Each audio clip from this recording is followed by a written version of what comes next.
दीपावली के बाद अब छठ पूजन का आगाज आज से हो चुका है। बिहार, झारखंड और पूर्वांचल के लोग इस विशिष्ट व्रत की परंपरा को निभाएंगे। इसको लेकर जहां बांसवाड़ा में भी तैयारी शुरू हो गई है, वहीं पूरे मेवाड़ क्षेत्र में व्रत प्रारंभ हो चुका है।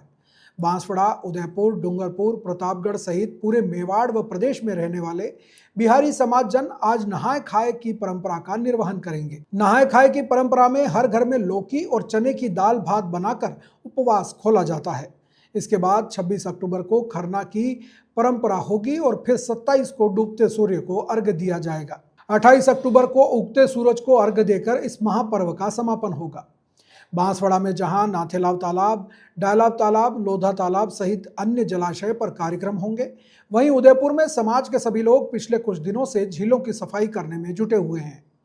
उदयपुर शहर के गोवर्धन सागर छठ पूजा स्थल पर समाज जन सफाई कर रहे हैं। समाज के लोगों ने बताया कि भगवान सूरज और उनकी बहन छठ माता की पूजा की जाती है। उदयपुर में वर्ष 1990 से यह परंपरा चली आ रही है। समाज के लोग पूरी श्रद्धा और आस्था के साथ छठ पूजा का आयोजन करते हैं। दूसरी ओर वागड़ क्षेत्र में भी यह परंपरा बरसों से निभाई जाती रही है और इसके तहत विभिन्न सांस्कृतिक कार्यक्रम भी आयोजित किए जाते हैं। आपका नाम बताइएगा। हाँ, ये छोड़। मेरा नाम समीर सौरभ है। मैं अभी उदयपुर में आया हूँ और इस समाज से मुलाकात हुई मेरी और हम लोग जुड़े हैं एक साथ। छठ पर्व जो है एक जो नेचर है, ये नेचर के साइक्लिक जो नेचर है इसका, प्रकृति का, उसकी पूजा की जाती है, उसकी आराधना की जाती है। इस पूजा की शुरुआत नहाय खा से होती है, जिसमें जो छठ व्रती होते हैं वो चावल, दाल, चने की दाल या अरहर की दाल और कद्दू की सब्जी के साथ स्टार्ट की जाती है। कद्दू जो है प्राकृतिक रूप से उपलब्ध होता है और वो पेट को ठंडा करता है। वहाँ से पर्व की शुरुआत होती है। उसके बाद अगले दिन खरना का व्रत होता है, जिसमें रोटी और गुड़ की खीर खाते हैं। रोटी और गुड़ की खीर व्रती खाते हैं और वही प्रसाद पूरा घर खाता है। उसके बाद हम लोग जो छठ व्रती हैं वो डूबते सूरज को पहले अर्घ देते हैं।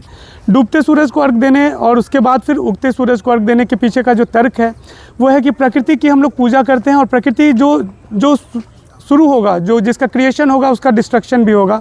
इस चीज़ को हम लोग एक तरह से हम लोग इस चीज़ को समझते हैं और इस चीज़ के लिए धन्यवाद देते हैं कि पहले डूबते सूरज का मतलब होता है कि कोई जा रहा है और उगते सूरज का मतलब होता है कि एक नई उम्मीद, एक नई किरण आती है। तो इसी के साथ हम सब लोग छठ व्रत का पूजा करते हैं। जी, आपका नाम बताइए कि छठ पूजा की क्या मान्यता है और क्यों किया जाता है? मेरा नाम गोकुल झा है और ये बिहार समाज समिति का मैं कोषाध्यक्ष हूँ। ये जो पूजा जो है, जो पहले कहा गया है, जो असाध्य, जिस रोगों का कहीं भी इलाज नहीं है, जो बिल्कुल निवृत्त हो चुका है, जिसका कोई इलाज नहीं है, वो यदि भगवान का उपासना करे, जो भाई साहब इससे मेरे को निवृत्त मिले और उसको उस रोगों का इलाज यहाँ पर सूर्य भगवान करते हैं और छठी मैया उसको करते हैं। ये परंपरा है।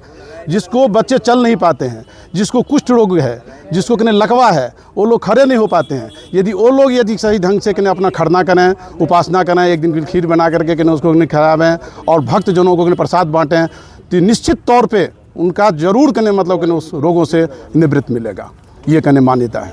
इसमें किसकी पूजा की जाती है? इसमें जो है सो सूर्य भगवान की मेरी पूजा की जाती है और सूर्य भगवान के जो बहन है छठी मैया, उनकी पूजा की जाती है। जी, आपका नाम बताइए। अभी आज से आगाज हुआ है छठ पूजा का, क्या क्या कार्यक्रम होंगे और आज क्या किया जा रहा है? मैं सुनील सिंह, बिहार समाज समिति सचिव हूँ मैं, और आज नहाय खाए का पर्व है और कल खरना है और परसों पहला अर्घ है, जो 27 तारीख को शाम को पहला अर्घ, डूबते हुए सूर्य को अर्घ देंगे और 28 तारीख को सुबह समापन का। अभी क्या किया जा रहा है? सफाई कार्यक्रम किया जा रहा है, क्यों क्या किया जा रहा है? अभी घाट पे साफ़ सफाई वगैरह, क्योंकि यहाँ पे सब घाट बनेंगे, सबके बैठने की व्यवस्थाएं होंगी, ये टेंट वगैरह इसलिए लगाई जा रहे हैं कि सब एक आस्था से जुड़ा हुआ ये त्यौहार है और इस वजह से इसको हमेशा साफ़ सफाई और इसको साफ़ सफाई से करने वाला त्यौहार है। दिल धीरे धीरे धड़के आज फिर होने को है आगाज, सफर पर चलने का, बढ़ने का, इतना है हौसला, जितना भी फासला, मंजिल ने मिल ही जाना है।